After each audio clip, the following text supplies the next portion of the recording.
Hello दोस्तों, कैसे हैं आप सब। एक बार फिर से स्वागत है आपका अपने यूट्यूब चैनल एनी एग्ज़ाम में। गाइस, आज की इस वीडियो में हम SSC GD constable 2022 mock test का मोस्ट एक्सपेक्टेड जीके क्वेश्चंस का पार्ट 2 करेंगे। तो जैसा कि आपको स्क्रीन पर दिखाई दे रहा है, SSC GD full length test based on exam analysis, और यहाँ नीचे अगर आप देखते हैं तो यहाँ पर नीचे आपको दिखाई देता है मोस्ट एक्सपेक्टेड क्वेश्चंस। जी हाँ दोस्तों, एसएससी जीडी जो आपका एग्जाम चल रहा है उसके लिए मोस्ट एक्सपेक्टेड जीके क्वेश्चंस को हम देखेंगे, जिसका हम देखेंगे पार्ट 2। और सिर्फ जीके क्वेश्चंस को हम यहाँ पर अटेम्प्ट करेंगे, तो इस वीडियो को एंड तक जरूर देखिएगा। और अगर आपको ये वीडियो पसंद आई तो प्लीज़ इस वीडियो को लाइक ज़रूर कीजिएगा, शेयर कीजिएगा और सब्सक्राइब जरूर कीजिएगा हमारे चैनल को, इसी तरह की और वीडियोज़ के लिए, इसी तरह की और प्रैक्टिस के लिए। जी हाँ दोस्तों, जैसे कि आपको यहाँ पर दिख रहा है एक्सपेक्टेड क्वेश्चंस जो आपके आगे एग्जाम में आने वाले हैं, तो इस वीडियो को एंड तक जरूर देखिएगा। इसको मैं ओपन करने जा रहा हूँ, तो यहाँ पर मैंने क्लिक किया तो ये ओपन हुआ और यहाँ से हम गए जीके के पोर्शन पे। तो जीके के पोर्शन पे फर्स्ट क्वेश्चन पे आते हैं और इसको हम हिंदी कन्वर्जन में कर देते हैं। तो फर्स्ट क्वेश्चन जो आपको जीके के क्वेश्चन का दिखाई दे रहा है वो है उपाधियों का अंत, यानी कि अगर हम बात करें किसका, उपाधियों यानी कि अबॉलिशन ऑफ टाइटल्स, यानी कि उपाधियों का अंत किस मौलिक अधिकार का हिस्सा है। तो हमारे जो मौलिक अधिकार है, किस मौलिक अधिकार का हिस्सा है, ये समानता का अधिकार। तो ऑप्शन नंबर ए सा करेक्ट हो जाएगा। तो उपाधियों का अंत जो है हमारा एक मौलिक अधिकार है। कौन सा अधिकार में, कौन से अधिकार के अंतर्गत आता है ये, वो आता है समानता के अधिकार में। तो अनुच्छेद यानी कि आपका जो आर्टिकल है, अनुच्छेद 14 से लेके 18 तक, कहाँ से कहाँ तक, अनुच्छेद 14 से लेके 18 तक जो है हमारे अधिकारों में से एक है। समानता का अधिकार हमारे कहाँ से कहाँ तक है, 14 से लेके 18 तक है। और ये 6 मौलिक अधिकार होते हैं हमारे, जिसमें से 14 में कहा गया है कि कानून के समक्ष समानता होनी चाहिए। 15 में कहा गया है कि धर्म, मूल वंश, जाति, लिंग, जन्म स्थान और लिंग के आधार पर भेदभाव का निषेध होना चाहिए। और रोजगार के मामलों में अवसर की समानता की प्रत्याभूति और अस्पृश्यता की प्रथा को समाप्त करना है, 17 में ये बोला गया है। और 18 में बोला गया है कि उपाधियों का अंत। तो ये नीचे थोड़ी सी एडिशनल इन्फॉर्मेशन दी गई है, आप इसको वीडियो को पॉज करके पढ़ सकते हैं। ठीक है, तो समानता का अधिकार में आता है कौन सा, उपाधियों का अंत। नेक्स्ट क्वेश्चन पे बढ़ते हैं। नेक्स्ट क्वेश्चन में कहता है कि भारत ने उड़ीसा तट के अब्दुल कलाम द्वीप से अग्नि 5 का परीक्षण किया, मिसाइल की कितनी रेंज है। तो आपको यहाँ पर मिसाइल की रेंज बतानी है। और बेसिकली ये आपका जीए यानी कि करंट अफेयर या फिर हम कह लें जनरल अवेयरनेस से ये क्वेश्चन है आपका, कि भारत के उड़ीसा के तट पर अब्दुल कलाम द्वीप में से अग्नि 5 का परीक्षण किया गया था और इसकी मिसाइल की रेंज क्या है। तो इस मिसाइल की रेंज है ऑप्शन नंबर 4, 5000 से किलोमीटर से अधिक इसकी रेंज है। तो नीचे अग्नि जो मिसाइल है उसके 5 के बारे में थोड़ी सी, ये एक बैलिस्टिक मिसाइल है, इसके बारे में थोड़ी सी इन्फॉर्मेशन यहाँ पर दी गई है, तो आप वीडियो को पॉज करके इसे पढ़ सकते हैं। बढ़ते हैं हम अपने नेक्स्ट क्वेश्चन पर। नेक्स्ट क्वेश्चन में कह रहा है कि कृष्ण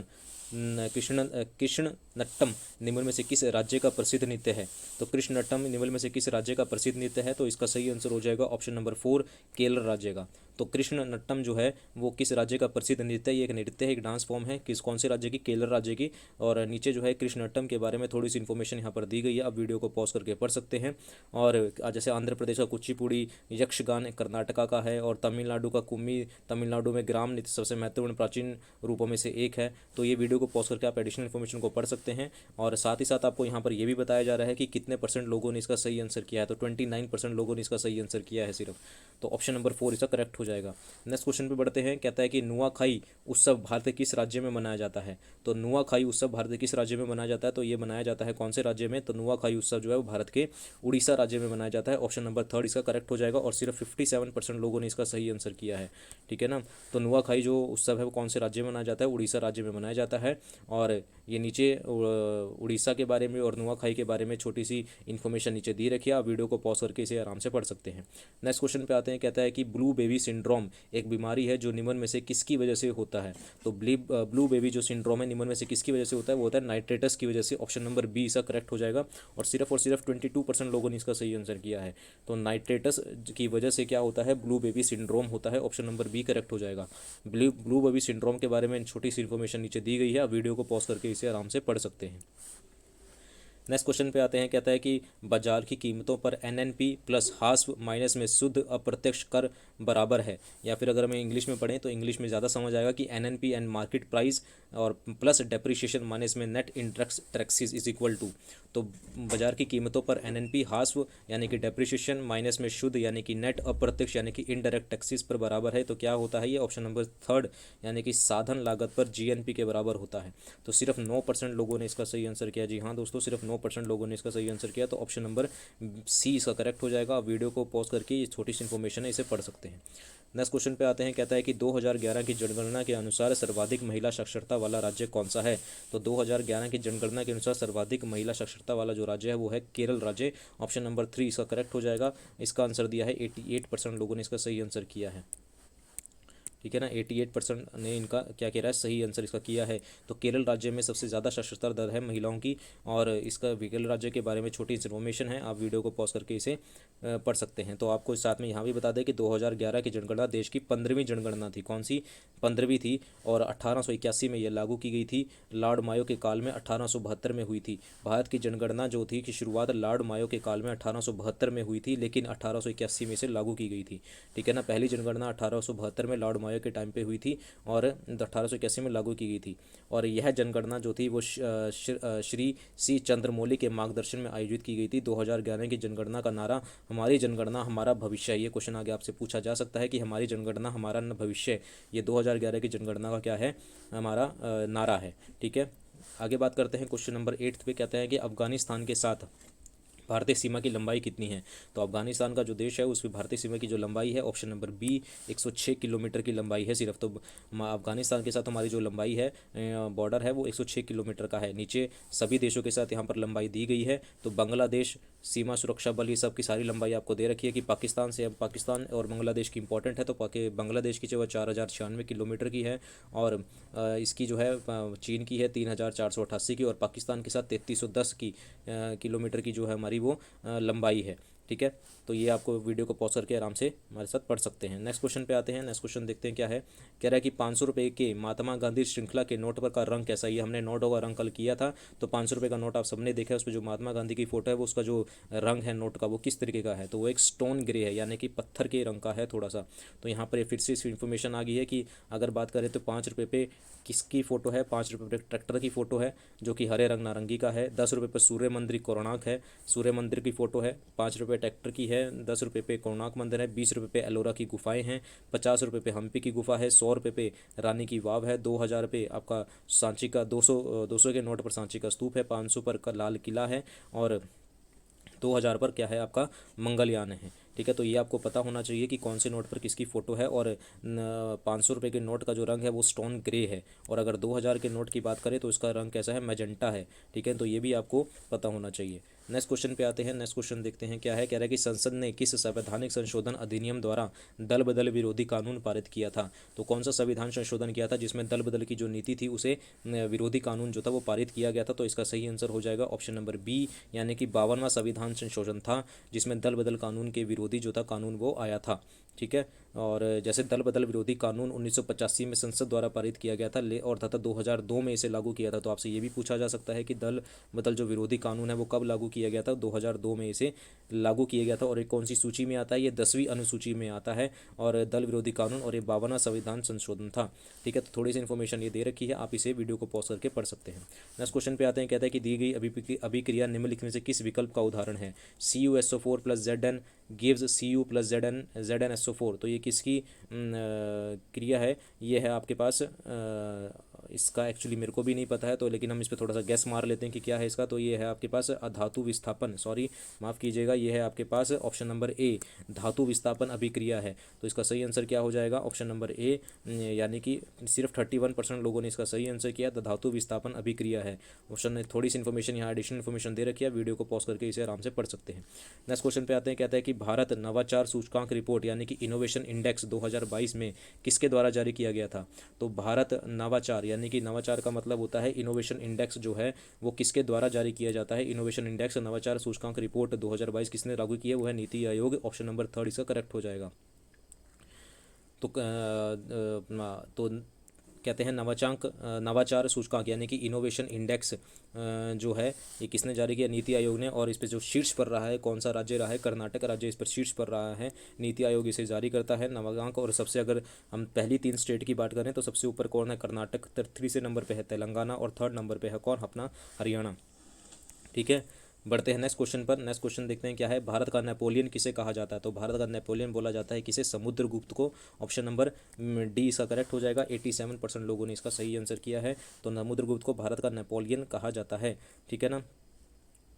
उनको जीत को देखते हुए उसे भारत का नेपोलियन बोला जाता था।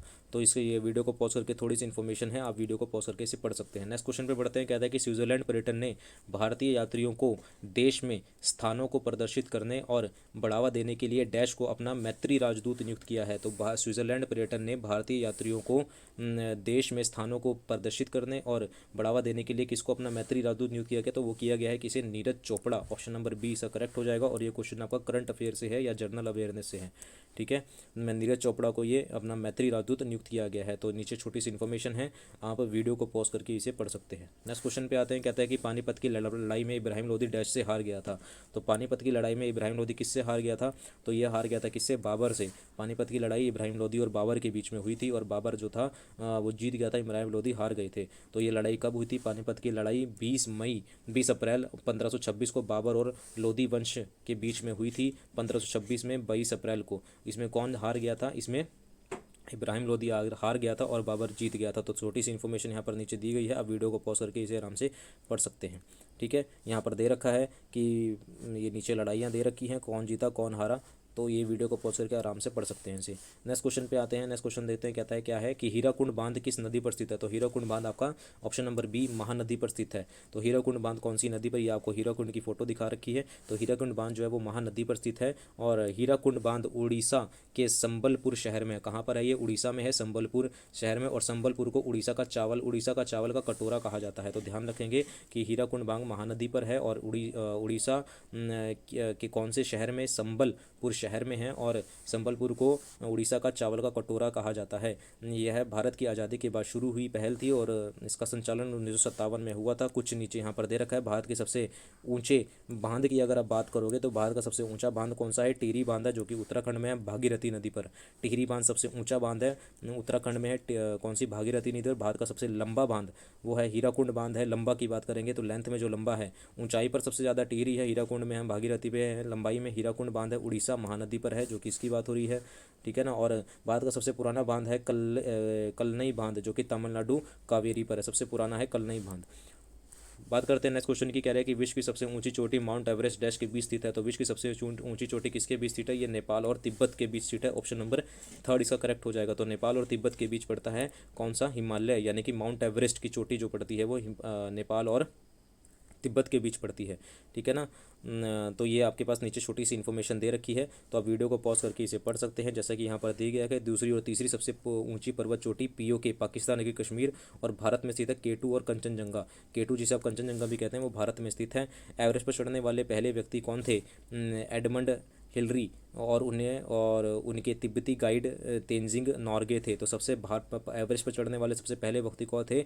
एडमंड हिलेरी थे। एडमंड हिलेरी थे जो भारत की इसकी एवरेस्ट की चोटी पर सबसे पहले जो चढ़े थे, ठीक है। तो आगे बढ़ते हैं नेक्स्ट क्वेश्चन पर। कहता है कि भारत में रेलवे की शुरुआत करने वाले ब्रिटिश गवर्नर जनरल का नाम की बताइए।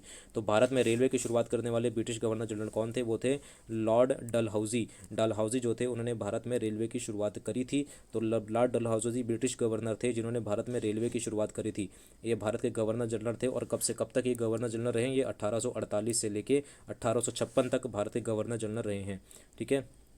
नीचे छोटी सी इन्फॉर्मेशन है, वीडियो को पॉज करके आप इसे आराम से पढ़ सकते हैं। नेक्स्ट क्वेश्चन पे आते हैं। कहता है कि निम्न में से कौन सी दाब यानी कि प्रेशर की एसआई यूनिट है? दाब यानी कि प्रेशर की एसआई यूनिट क्या होती है? तो प्रेशर की एसआई यूनिट होती है पास्कल। ऑप्शन नंबर 4 इसका करेक्ट हो जाएगा। तो दाब की एसआई इकाई है पास्कल, जिसे ब्लाइस पास्कल के नाम पर रखा गया है। और एक पास्कल 1 न्यूटन प्रति मीटर वर्ग के बराबर होता है। तो ये छोटी सी इन्फॉर्मेशन है, आप इसे वीडियो को पॉज करके आगे पढ़ सकते हैं। नेक्स्ट क्वेश्चन पे बढ़ते हैं। नेक्स्ट क्वेश्चन क्या है? कह रहा है कि बारडोली सत्याग्रह के नेता कौन थे? तो बारडोली सत्याग्रह के नेता सबको पता है कि बारडोली सत्याग्रह के नेता कौन थे? वो थे वल्लभ भाई पटेल। तो सरदार वल्लभ भाई पटेल जो थे वो बारडोली सत्याग्रह के नेता थे। और यह वर्ष 1928 में बारडोली शहर में हुआ था। तो बारडोली जो सत्याग्रह कब हुआ था? 1928 में। बारडोली कहाँ पड़ता है? गुजरात में पड़ता है, गुजरात में हुआ था ये।